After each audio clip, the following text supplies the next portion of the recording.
Let's talk about the budget last week. What's good for Pacific people in the budget? So there's a range of things that are good for Pacific people. As we grow the budget, Pacific people will benefit. As inflation comes down, the cost of living improves.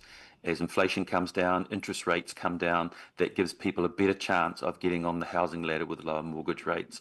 We know that we're anticipating growing 240,000 jobs and that wages are growing faster than inflation. That is all good for Pacific people.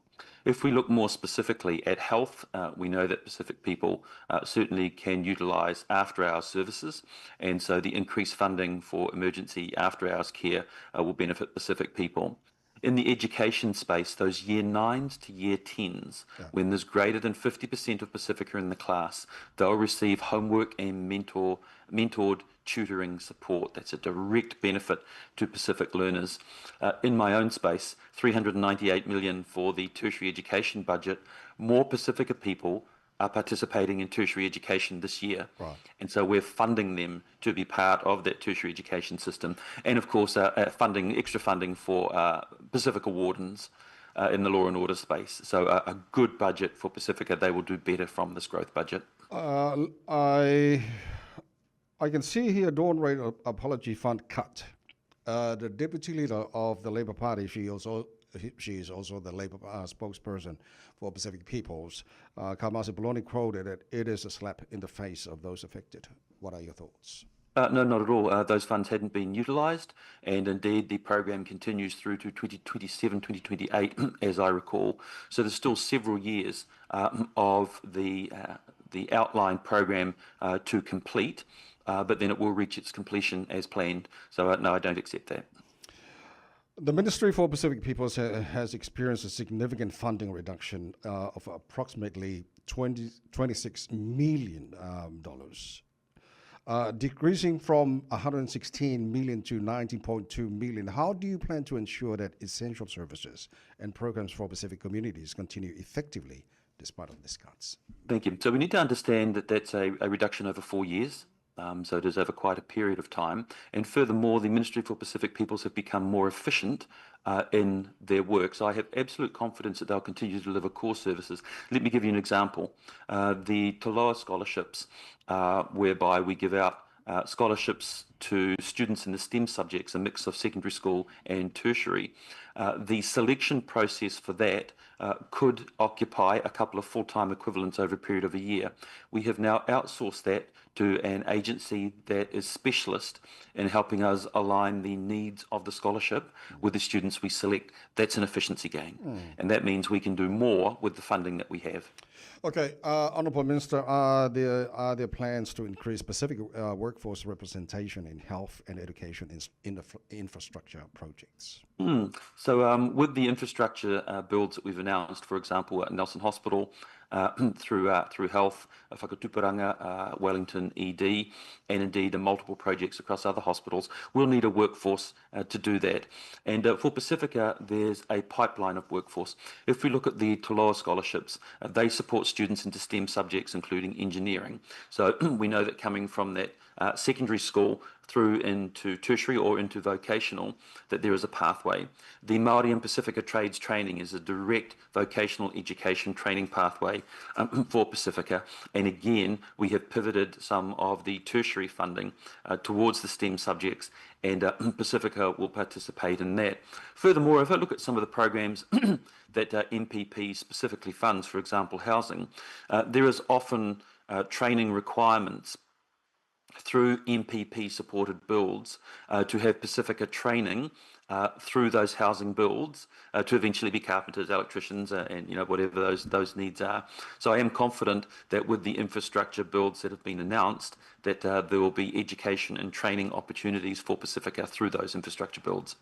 Honourable Minister, the government has announced major science reforms, including creation of 3 new public research organisations. How will these changes benefit everyday New Zealanders? Indeed.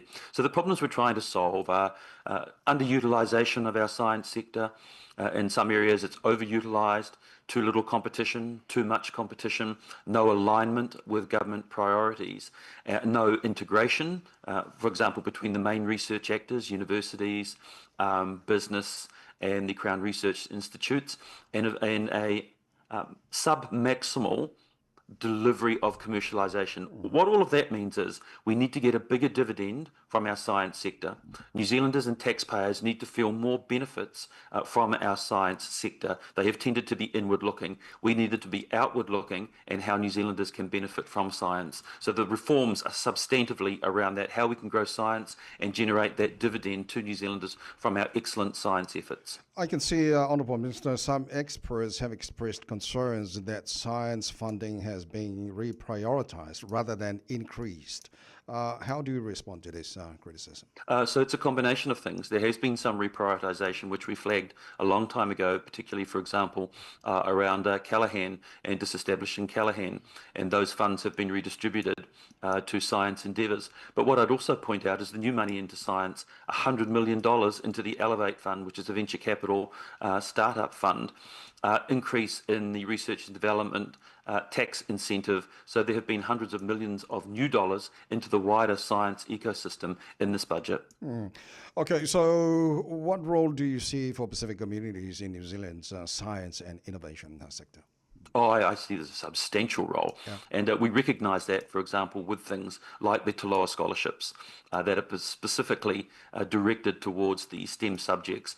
And I look at places like Amanaki Enterprises in Palmerston North, who I visited, who do a spectacular job developing students in the STEM subjects. Their conversion rate from NCA 1 to NCA 2 is high in the STEM subjects, and then their conversion from secondary school STEM into tertiary STEM is high. They're an excellent example of a Pacifica organisation specifically focusing on science and the STEM subjects and advancing Pacifica students in that area. Honourable Minister, I can see there was a meeting of Pacific leaders last week prioritising like health, education and security. What outcomes do you hope to Yes, it was. I was privileged to be able to co-host with Vice-Chancellor Salisa at AUT a meeting of all of the stakeholders, the owners and the leaders for the University of the South Pacific. And we all met at AUT over several days. I was there for the formal function. And we were able to look at how we might chart a path forward for the University of the South Pacific. Its critical role that it has in the Pacific, the more than a dozen outreach campuses that it has across Pacific Islands, and how we can reshape and retool USP to better meet the needs of a modern society. And by that I mean that that they become champions, even further champions, for things like climate change, that they are well developed and keeping up with the rest of the world in emerging technologies like artificial intelligence, and of course the workforce across the Pacific Islands, how the University of the South Pacific can support that. So it was a meeting of all of the key leaders. It was very successful and we were privileged to host it. Okay, Honourable Minister, many Pacific families face challenges in housing and employment. What initiatives are in place to address the issues? So there's a number of initiatives here across the whole spectrum of what MPP specifically will do. It will focus on economic growth, how we can improve income to Pacific people. It will focus on housing, how we can build Pacific-specific housing. I'm very pleased with how that's going at the moment. In health, we know that we have high ash rates. For example, those Pacifica people who turn up to ED, who could otherwise be managed in primary care, and certainly our healthy housing homes initiative for Pacific people is progressing that.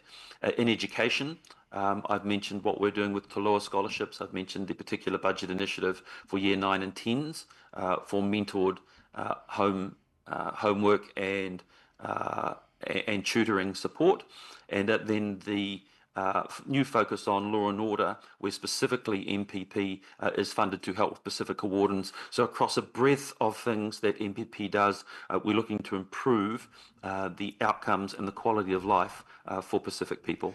Okay, finally, Honourable Minister, the Pacific Language Week is now on at this time of the year. How important is this Language Week for the Pacific?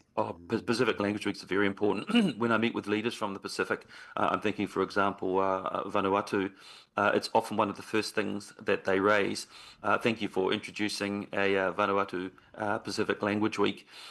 So it does several things. First of all, it gives a disciplined focus for a full week on one particular Pacific community, and that's good for everyone. Secondly, it helps support the revitalization, the stability, and the growth of that particular Pacific language. We get to work with that Pacific country and do what we can to make sure that the language remains vital. And then thirdly, from an identity perspective, which then leads to confidence, which then leads to job opportunities and a whole range of other things in life, Pacific languages are very important. So it's a very important reach out, the Pacific Languages Week series here in New Zealand. Okay, Honourable Minister Dr. Shane Reti, whawhetai lava kia ora. Thank you for your time. My pleasure. Kia ora matata. Yeah, thank you. The Honourable Minister Dr. Shane Reti, Male Tata Nogara, the Tai Hao to Tom, Samoa's Faliba, Eva Tola Mo.